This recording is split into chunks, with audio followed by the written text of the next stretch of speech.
नमस्कार, मैं अभय कुमार मिश्रा। आज अपने प्रिय दर्शकों को हम बताएंगे कि क्या करें क्या नहीं करें। पूजा संबंधी, पूजा की विधि संबंधी कुछ बातें हम बताएंगे कि उसमें क्या, कब और कैसे करना चाहिए, क्या करना चाहिए और क्या नहीं करना चाहिए। तो बिना स्नान किए, सबसे पहले है कि बिना स्नान किए कभी भी तुलसी पत्र नहीं तोड़ना चाहिए, नहीं तो मनुष्य जो है को बहुत बड़ा पाप लगता है, बड़े पाप का भागी होता है। तो बिना स्नान किए तुलसी पत्र तोड़ना वर्जित है। इसके बाद रविवार के दिन तुलसी पत्र नहीं तोड़ें और रविवार के दिन दूब को भी नहीं तोड़ना चाहिए। रविवार के दिन दूब नहीं तोड़ें, तुलसी पत्र नहीं तोड़ें। अगर चढ़ाना ही हो तो शनिवार के दिन तोड़ करके रख लें और उसको रविवार के दिन तुलसी पत्र और दूभी जो है चढ़ा सकते हैं। दूभी गणेश जी पर और तुलसी पत्र भगवान विष्णु या जहाँ चढ़ाना हो, भोग लगाना हो, वहाँ चढ़ा सकते हैं। इसके बाद केतकी पुष्प जो है, केतकी का फूल जो है भूल कर भी भोलेनाथ पर नहीं चढ़ाना चाहिए, शिव लिंग पर जो है नहीं चढ़ाना चाहिए। इसके बाद भगवान सूर्य को बिल्वपत्र जो है चढ़ा सकते हैं, लेकिन भगवान सूर्य को जो बिल्वपत्र चढ़ाएं वे बिल्वपत्र जो हो निखंडित हो, अच्छा हो, सो भगवान सूर्य को चढ़ा सकते हैं। भगवान शिव को जो है उल्टा सीधा, छिन्न भिन्न, फटा हुआ, सूखा, चूर्ण कोई भी बेलपत्र जो है भगवान शिवलिंग पर आप चढ़ा सकते हैं। देवताओं के सामने जो दीपक कोई जला दिया हो या आप जलाए हो, उसको जो है अपने से नहीं बुझाना चाहिए या किसी से बुझवाना भी नहीं चाहिए, क्योंकि इससे भी बड़े दोष जो है इससे लगता है और मनुष्य जो है अनेकों कष्ट से घिर जाता है।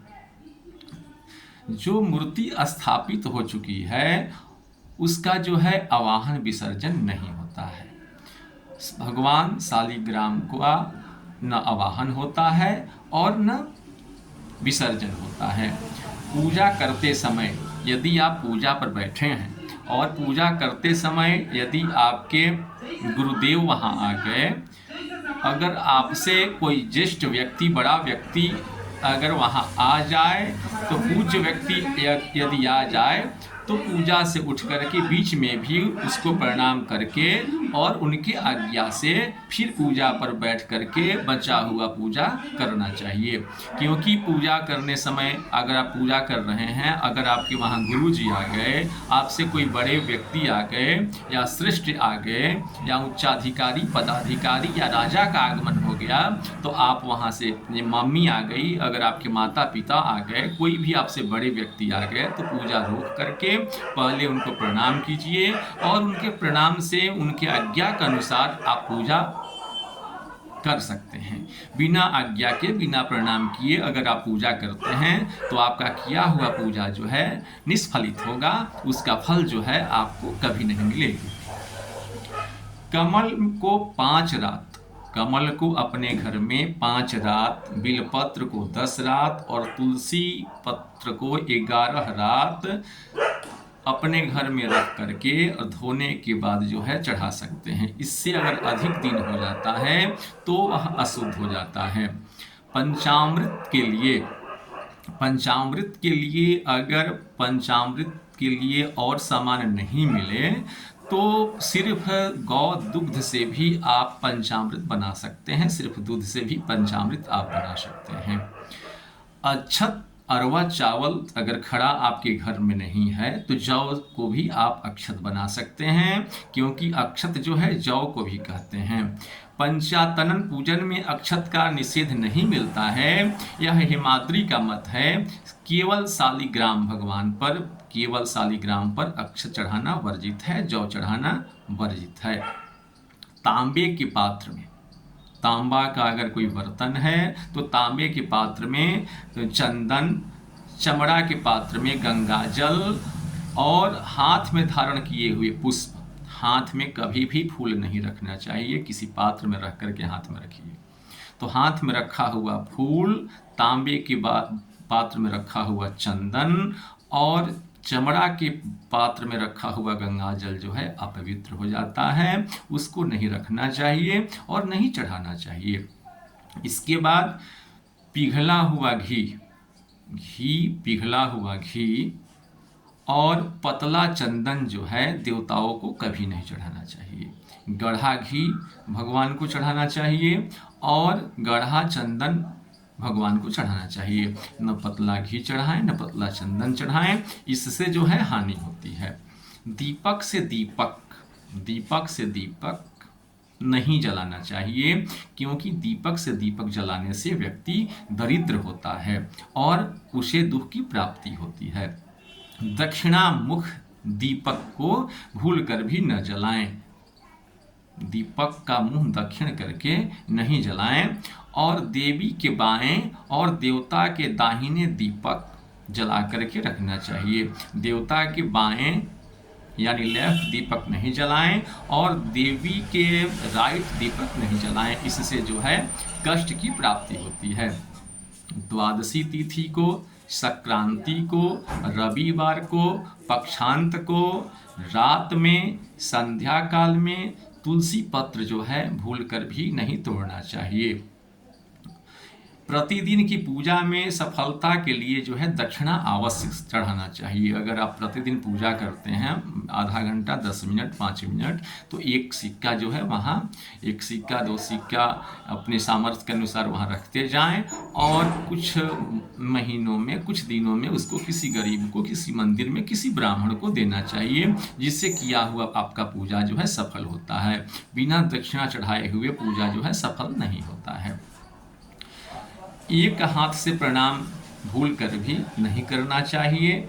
एक प्रदक्षिणा करने से और एक हाथ से प्रणाम करने से पहले का किया हुआ सभी पुण्य जो है नष्ट हो जाता है। केवल चंडी और गणेश जी को एक ही प्रदक्षिणा का साधारण विधान मिलता है। यह विधान जो है हलायुध सम्मत है। इसके बाद जो है मांगलिक कार्य में अन्य निर्मित अंगूठी धारण नहीं करना चाहिए। कोई भी शुभ काम में अन्य वस्तु की बनी हुई मुद्रिका जो है अंगूठी भूलकर भी धारण नहीं करना चाहिए। आसन, शयन, दान, भोजन, वस्त्र संग्रह, विवाह के समयों पर छींक जो है शुभ मानी गई है। मूत्र और जप यानी बाथरूम, लैट्रिन के बाद जप, हवन और अर्चन नहीं करना चाहिए। बिना स्नान किए करना जो है वर्जित है। जो मलिन वस्त्र पहनकर, जो व्यक्ति मलिन वस्त्र पहन करके पूजा करता है, चूहा द्वारा काटे हुए वस्त्र पहन करके पूजा करता है, जिसके पूजा जहाँ पर बैठा है और पूजा के अगल बगल बाल गिरा हुआ है, बाल बिखरा हुआ है और दुर्गंध आ रही है, सफाई की कमी है, और जो वहाँ बैठ करके पूजा करता है, उस पूजा करने वाले व्यक्ति को देवता उसका नाश कर देते हैं और उसका अनिष्ट होने लगता है। मिट्टी, गोबर को निशा में और प्रदोष काल में गौमूत्र ग्रहण न करें। यानी मिट्टी जो है, गोबर जो है, गौमूत्र जो है प्रदोष काल में नहीं ग्रहण करना चाहिए। प्रातः काल, सुबह के समय, मंगलवार और रविवार को मृत्तिका से स्नान भी न करें। मिट्टी शरीर में भी नहीं लगाना चाहिए। दर्भ और दर्भ रूपी कुशासन पर अकारण शयन नहीं करना चाहिए। यानी कुश की चटाई पर, आसन पर, पूजा की आसन पर बिना किसी कारणवश नहीं सोना चाहिए, नहीं बैठना चाहिए। पीपल को नित्य जो है प्रणाम करना चाहिए और दिन में कपित्थ की छाया में, रात्रि में दधी का भोजन और कपास की दत्वन करने से लक्ष्मी का नाश होता है। यह अत्रि मुनि का कथन है। इसलिए दिन में कपित्थ की छाया में नहीं बैठें, रात्रि में दही का सेवन नहीं करें और कपास की दातुन से मुंह नहीं धोएं, क्योंकि ये करने से लक्ष्मी का नाश होता है। इसके बाद है जहां अपूज्यों की पूजा होती है। जिस स्थान पर, जिस जगह पर, जिस टोला मोहल्ला गांव नगर बस्ती में अपूज्यों की पूजा होती है और जहां विद्वानों का अनादर होता है, उस स्थान पर दुर्भिक्ष, मरण, महामारी, अकाल मृत्यु का भय जो है उपस्थित होता है। यह पद्म पुराण का मत है। यह पद्म पुराण में लिखा हुआ है।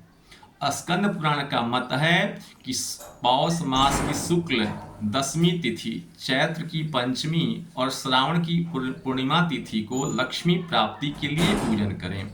यदि गुरुवार पूर्णिमा हो तो लक्ष्मी पूजन करने से पुनर्जन्म नहीं होता और धन पुत्र आदि बढ़ते हैं।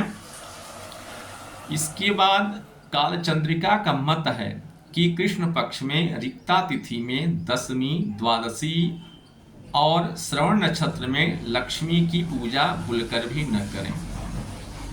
स्कंद पुराण का मत है कि अपरा काल में, रात्रि में, कृष्ण पक्ष में, द्वादशी तिथि में और अष्टमी को लक्ष्मी का पूजन शुरू न करें, प्रारंभ न करें। शनिवार, मंगलवार, बुधवार के दिन लक्ष्मी जी का पूजा आरंभ नहीं करना चाहिए। इसके बाद है जो व्यक्ति स्नान करके पहने हुए तौली या गमछा या धोती या कोई भी वस्त्र जो पहन करके स्नान किए हैं, उसी वस्त्र को गार करके अगर उसी वस्त्र से अपने शरीर को पोंछते हैं तो उनका शरीर जो है कुत्ते के चाटे हुए के सदृश हो जाता है। अगर वह पुनः स्नान नहीं करते हैं और दूसरे वस्त्र से अपने शरीर को नहीं पोंछते हैं, तब तक उनका शरीर अशुद्ध रहता है। पूजा पाठ में वे लोग नहीं बैठ सकते हैं। चंदन लगाने पर भस्म धारण कर सकते हैं, लेकिन भस्म लगाने के बाद ऊपर से चंदन धारण नहीं कर सकते हैं। यह स्कंद पुराण में का मत है। सोमवती अमावस्या, रवियुक्त सप्तमी, भौमवार युक्त चतुर्थी और गुरुवार अष्टमी को जो व्यक्ति पाप या पूर्ण करता है वह 60,000 वर्ष अक्षय हो जाता है। यानी सोमवती अमावस्या को, रविवार सप्तमी को, मंगलवार चतुर्थी को और गुरुवार अष्टमी को जो व्यक्ति कायिक, वाचिक, मानसिक इनमें से कोई भी अगर पाप करता है तो उसका पाप जो है कभी नहीं मिटने वाला हो जाता है। अतः विशेष रूप से इन दिनों में कायिक, वाचिक, मानसिक पाप करने से विशेष रूप से बचने चाहिए। बचनी तो पाप से हर दिन चाहिए, लेकिन विशेष रूप से ध्यान दे करके इन दिनों बचना जो है आवश्यक है।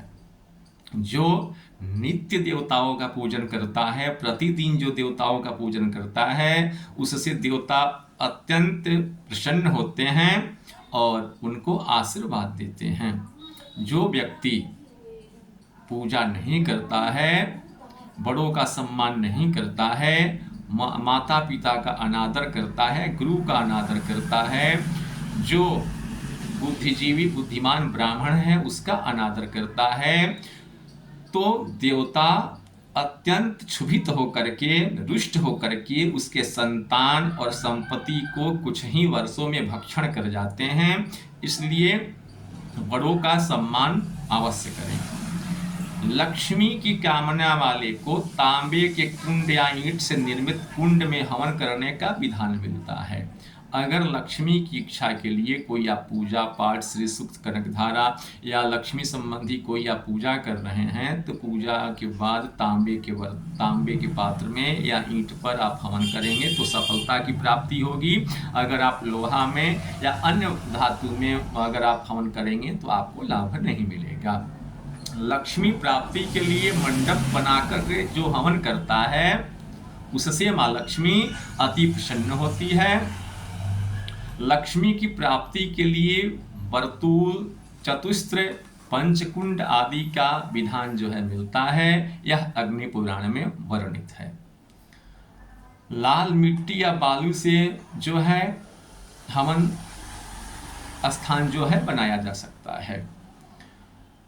इसके बाद कुंड का मेखला जो है धर्म के अनुसार होना चाहिए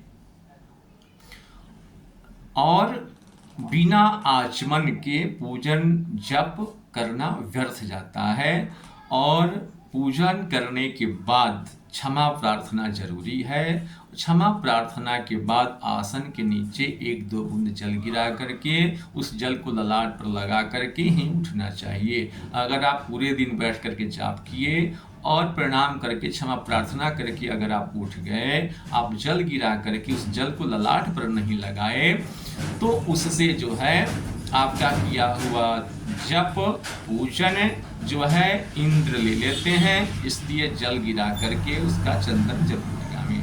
विशेष जानकारी के लिए व्हाट्सअप कर सकते हैं। हमारा व्हाट्सअप नंबर है 9931898762।